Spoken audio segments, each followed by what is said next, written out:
You know how World War I always gets reduced to a single trigger? One pistol crack in Sarajevo, Archduke Franz Ferdinand slumps in his car, alliances snap into place, and the continent tumbles into a meat grinder. That's the postcard version. But what if the fuse wasn't only a bullet? What if the decisive spark was a ledger? A handful of bankers, moving quietly between smoke-stained rooms from London to Paris to New York, arranged streams of credit worth billions in today's dollars. Those signatures converted a Balkan crisis into an industrial apocalypse, and yes, money flowed to both camps. Stick around, because by the end, you'll see why your schoolbook glides past this, and how the financial scaffolding of 1914 still echoes in every sanctioned bank account and sovereign bond today. Let's spool the tape back to 1914. By the way, if you love money, subscribe to the channel and give it a like. Now, let's continue. Europe is a powder keg. Nationalism seethes, general staffs flex, newspapers sell dread by the column inch. The assassination lights the match, sure, but peel the propaganda and you'll find something colder. A financial arms race, decades in the making. Empires were swollen with debt from colonial binges. The gold standard creaked under the weight of steel and steam, and a lattice of understandings and treaties looked less like lines on a map and more like balance sheets. Picture Britain and France, old guard empires with vast holdings in Africa and Asia, pulling in rubber, cotton, copper, and oil to feed their mills. Their leverage to the hilt. Bonds stacked atop bonds after expedition, railway, garrison, and gunboat. Germany, the latecomer, is an industrial meteor with too little sky late to the colonial carve-up, hungry for Morocco's ports and Ottoman rails to supply its furnaces. Russia and Austria-Hungary, creaking multi-ethnic giants, borrow to hold their patchwork together, and tugging the strings, not just kings and kaisers, but the merchant houses of the city and Wall Street Rothschild, Baring, Morgan quoting rates that would make a shark grin. By 1914, the world economy is lashed to gold. Currencies promise redemption in metal. A hiccup in trade sends bullion sluicing across borders like blood through a cut artery. Great power rivalry isn't simply pride, it's cash flow. A British blockade in the North Sea isn't only about dreadnoughts. It's about choking German exports and freezing credit in Berlin. And here's the twist. Those same financial feuds didn't just steer policy, they paid for the slaughter. From J.P. Morgan's colossal lifeline to the Entente to Berlin's desperate bullion sweeps from its friends, money set the tempo. Did the bankers understand what they were unleashing? Or was it just business as usual? The receipts are incredible. And they're coming. First, the roots. Imperialism wasn't a marble statue march of glory. It was a cash grab. By the late 19th century, the Congo, Egypt, Indochina, the Maghreb, entire regions were diced like a holiday roast. Britain tightened grips on Egypt and South Africa for cotton, canals, and gold. France dug into North and West Africa and Indochina for rubber and tin. Germany elbowed in late with Togo, Cameroon, and Southwest Africa, hoping phosphates and diamonds would justify the flag. Factories in Manchester, Lille, and the Ruhr exhaled coal smoke day and night. Rail, rifles, boilers, and shells demanded cheap inputs. Colonies promised captive markets and discount labor. What they required was debt. Jungles don't sprout railways on sentiment. Forts, ports, and punitive expeditions were paid with borrowed money, often arranged by private houses that took their cut up front. Britain, champion of the Sunset Empire, floated mountains of bonds. The city's 5 great houses brokered them as if they were afternoon tea. Baring staggered after the Argentine debacle, but kept dealing. Rothschild's web spanned Paris, Vienna, and beyond. Morgan, from across the Atlantic, watched Europe like a hawk with a ledger. These were not charitable instruments. They were sweetheart terms, collateralized by future colonial taxes. France's North African push left Paris financiers entwined with debt administrations that ran whole provinces like cash registers. Germany felt the squeeze sharpest. Unified in 1871, the Reich sprinted to catch up. A blue-water navy to rival Britain, rail lines to the Persian Gulf, and a handful of colonies that struggled to break even.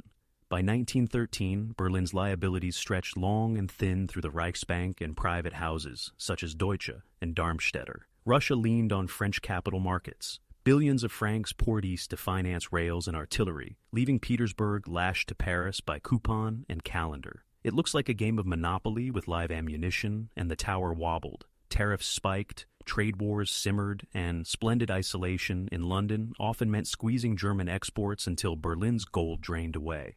One crop failure in India, one mutiny in a protectorate, one bond auction gone sour, and the system shuddered. These weren't sideshows. They bred paranoia. Wilhelm II didn't terror dream only of diplomatic encirclement. He had spreadsheets whispering insolvency if Britain pinched colonial arteries. And the banks, volatility fattens margins. The more tension, the richer the coupon. By mid-1914, Europe's economy looked like a grand hotel built on mortgages held by the same handful of lenders. So, how did it all tip from rivalry into annihilation? Enter the gold standard, the invisible handcuffs. Since the 1870s, major powers pegged money to metal. A pound, a mark, a franc. Each was a claim on a fixed bite of gold. That convention kept exchange rates tidy and trade predictable until stress rose.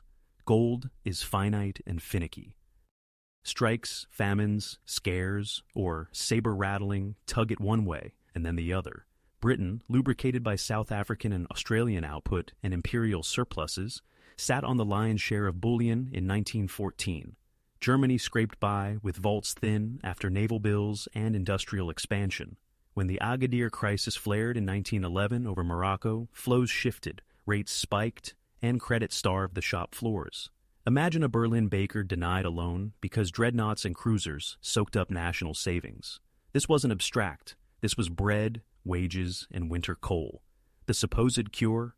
More empire, more sources of gold, more strategic rails. But colonies are a zero-sum sport. France fortifies Morocco, Germany fumes and borrows, Rothschild pencils another tranche, the cycle tightens. Add secrecy. Alliances weren't just handshakes photographed on palace steps. They were legalese in sealed envelopes. Bismarck's reinsurance treaty in 1887 promised neutrality with Russia under conditions, kept hushed to placate Vienna. In 1915, the Treaty of London coaxed Italy with promises of Tyrol and Dalmatian coastlines and credit. Later, Sykes-Picot sketched Ottoman lands into zones as if drafting an oil prospectus. Call it venture capital for carnage, underwritten by banks and ministries. Boxed out of global capital, after 1914, Germany turned inward, lending to Austria-Hungary and vacuuming its gold. By war's late years, Berlin held most of Vienna's paper and plenty of its bullion. The human story collides here. Millions marched. Clerks with inkpots set the pace. Now, the twist that yanks a neutral giant into orbit. Meet J.P. Morgan Jr., the Wall Street baron who made neutrality sound theoretical. From August 1914, his firm became the Allies' purchasing agent. Steel, food, nitrates, rifles, locomotives, procurement on a continental scale, and the commissions were handsome. In 1915 came the blockbuster. A joint Anglo-French loan floated in New York, hundreds of millions at a swoop, the largest foreign issue to that date. Rothschild partners in London smoothed the transatlantic edges. The city and Wall Street ran a financial air bridge. Why take the risk? Because a German victory threatened defaults that would crater the books. By 1916, Britain was carrying allies on its back. Italian deficits, French shortages, Russian gold drained to London. Private credit maxed out. Overseas investments pawned, and still the appetite for munitions rose. Morgan and Company lobbied the Wilson administration with a simple argument. If the Allies collapse, so do U.S. exports and the loans tied to them. Later, congressional committees hauled bankers onto the carpet. The paper trail showed how credit entangled policy. Default would have slammed American factories and banks. So, in 1917, the Republic sailed to war, not only for lofty principles but to protect a ledger now fused with national interest. Germany tried counter-moves. Gold deals with the Ottomans, credits to Vienna in the billions of marks, clandestine shipments to juggle reserves. It backfired. Reichsbank notes ballooned, prices smoldered, and central banks everywhere tossed aside metal rules once shells began to fall.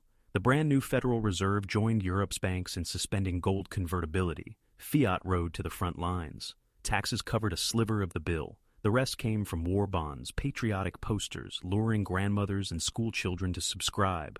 Who pocketed steady fees? The great houses in London and New York, clipping coupons as casualty lists lengthened. 16 million dead, dynasties toppled, and the financial web survived, rewired with the United States as creditor king and Britain shorn of its old halo. Was this accidental or architecture? When the guns finally coughed into silence in 1918, the arithmetic didn't deliver peace. Versailles stapled reparations onto a wrecked Germany, planting seeds of inflation, resentment, and a demagogue's rise. The famous shot at Sarajevo remains a catalyst. The deeper contest was waged in vaults where bars of metal outranked bars on a general's sleeve.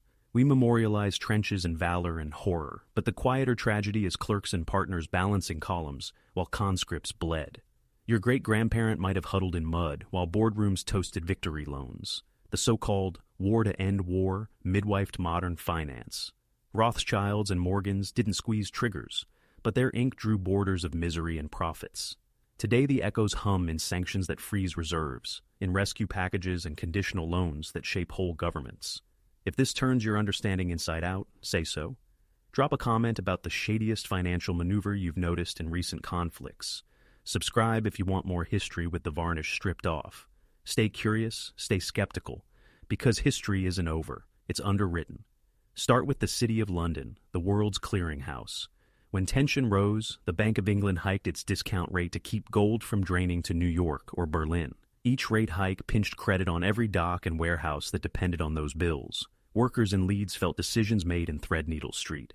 Germany tried to build a rival market in Berlin, but time ran out. Credibility is a slow harvest. Naval estimates ballooned as Tirpitz's fleet challenged the Royal Navy. Steel that might have built tram lines went into battleships. Interest that might have funded schools fattened coupons. Across the Atlantic, America played coy. The Federal Reserve opened its doors in 1914, then watched Europe freeze gold payments as war erupted. Banks quietly suspended the old rules because shells don't wait for convertibility. Meanwhile, exporters in the Midwest and Northeast boomed grain, copper, cotton, and shell casings, rode east to ports, and Morgan syndicates greased the gears. Neutral? On paper. In practice, credit chose sides before Congress did. Even the blockade had a balance sheet face. Stop nitrates and oil reaching Germany, starve its factories, and you starve its banks. Think of modern sanctions. The blueprint is older than we admit. Home fronts turned into audiences for finance. Posters shouted for Liberty loans and victory bonds. Parades sold debt with brass bands and speeches. Grandma bought a bond and pinned the receipt beside a service flag. School children hauled coins to classrooms. The language of sacrifice translated into interest payments. Where did the money go? Into rifles, shells, rails, and rations, but also into fees, spreads, and commissions. None of this erases courage at the front. It explains the engine that kept the convoys sailing. Now, flip to the armistice and the calculus that followed.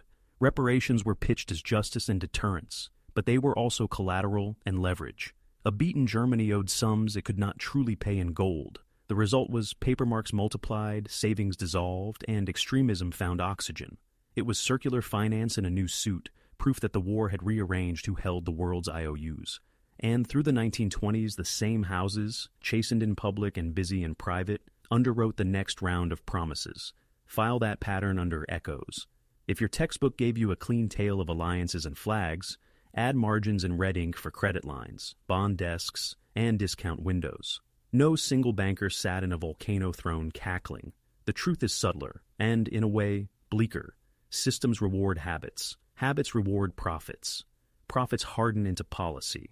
Once money braided together the fortunes of empires, a stray spark an archduke, a corridor, a missed turn, fell on a pile of dry ledgers.